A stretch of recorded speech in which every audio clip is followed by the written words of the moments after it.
Reka twongere tubasuhuze kandi tubahe ikaze mwese mudukurikiye kano kanya. Ntago nari mperutse kwa uploadinga video ebyiri icyarimwe ariko mbonye iyi nkuru numva ntago nayihererana kano kanya, mpitamo kugira ngo nze turebe ko twayisharinga. Hano hari umugabo bamwita Ben kuri Twitter, ni post yashyize kuri Twitter ngira ngo turebeho gatoya. Uramutse usacinze Ben urahita umubona hano, akaba ari co-founder wa BTC News. Turamutse turebye kino kinyamakuru cya BTC News, ni ikinyamakuru gisanzwe kizwi cyane. Urabona ko ni ikinyamakuru gisanzweho kandi gifite n'aba followers batari bake 709,000. Gikunze kwandika ibintu bijyanye na cryptocurrency. Urabona ko BTC News is the leading media platform covering DeFi on Binance Chain. Bavuga kuri DeFi cyane kuri Binance Chain. Urabona ko ibintu byose biriho hano ni bijyanye na cryptocurrency kuri no BTC News. Ubwo wenda impamvu nari nshatse gusa n'ukigarukaho gatoya no kugira ngo nse n'usigasira ibi ngibi biriho hano kuri ino post y'uyu mugabo bamwita Ben, agakoresha nickname ya kcrypto, ibintu nk'ibyo. Ushobora kumusacinga gutyo ugahita umubona hafi, kcryptoinvest ugahita ukoraho. Ni post ye nari mbonye avuga kuri koa. Yes, ngiyi hano, reka tuyifungure. Yanditse agira ati now that koa DAO/org mainnet is live, project builders can come get listed on our project index page. Fill out the form here to get listed. Ku bumva icyongereza barabasha guhita bumva neza ibyo ari byo. Iyi post yashyizweho uyu munsi ku itariki 13 saa 12. Nta mwanya munini uciye, murabona ko nyishikoze saa moya, yashyizweho saa 12 n'isaha imwe ishize ashyizeho ino post. Ariko mu bigaragara arimo aravuga kuri mainnet ya koa, avuga ko mainnet ya koa iri live. Uyu ni umugabo ujya ukora cyane, navuga ko supportinga koa, ndetse yagiye anagira support muri Pi, wenda bamwe bagiye babibona. Kuba arimo aravuga ko mainnet iri live bishatse kuvuga iki? Ikindi nuko turi tariki 13, turamutse turebye hano muri koa, izi wenda na analysis zacu ntago twabishingiraho 100%, ariko tunarebye hano muri koa hari aho batubwira yuko ino project izamara, biteganyijwe ko izarangira ku itariki 18. Hano ndabona byageze kuri 19, nabyo nta kibazo kugeraho kano kazaba kamaze kuzura hano airdrop zirangiye ku itariki 19 z'ukwa 12 saa 8. Estimated start time biteganyijwe ko ino project ya airdrop izarangira kuri 18. Ibi byo bisanzwe bizi, wenda benshi muri mwe barabizi. Mpamvu ngira ngo turebe ibintu duse n'ababihuza. Hari ubwo wenda yaba afite aho yakuye amakuru, ariko wa mugani ibijya gushya birashyuha.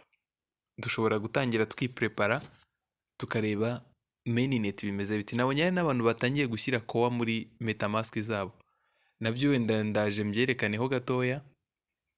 Uburyo washyira koa muri metamask wenda byongeye ntago nari nabikora, nta nubwo nshaka kubikora nonaha.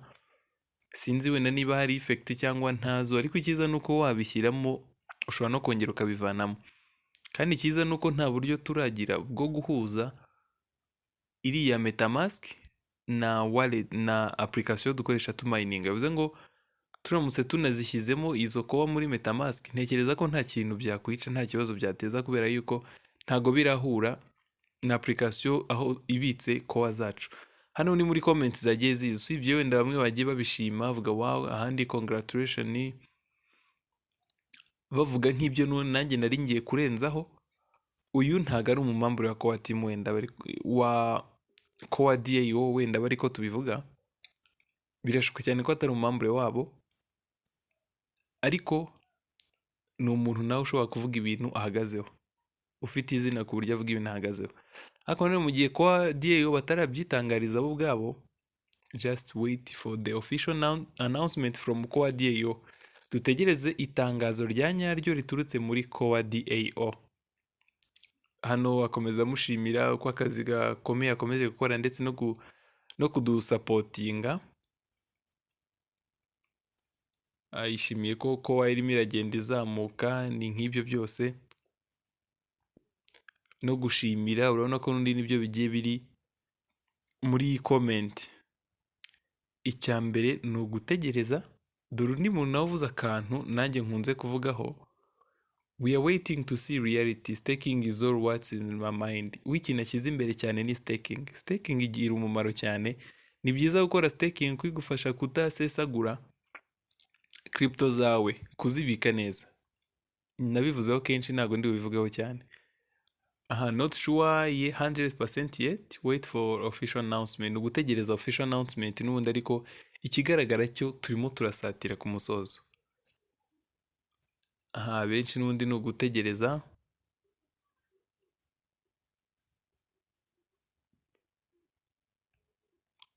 Reka turebe nk'uyu nguyu wabajije ababaza ati babizi bate.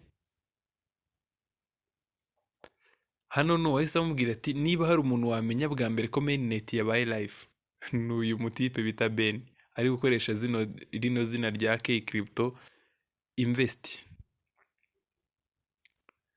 Hano yatavuga ko muri metamask live ihari ariko nta price. Nibyo nari mvuzeho ko hari abamaze gushyiramo kowa muri metamask.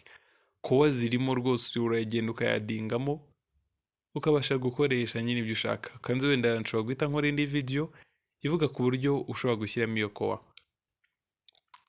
Ariko iyi yari nka update yo kugira ngo niba hari icyo utari wakora, niba hari icyo wumva utaramenya neza, ube ugerageza kucyumva neza, kuko mainnet iri bugufi. Mainnet iri vuba cyane ndetse. Dukomeze twitegure rero, turebe ko twakomeza, turebe ko ino mainnet yazaba ibintu byose biri ku murongo. Turabashimira mwese twabanye. Yari Robert n'ubundi muri Star Technology, naho butaha.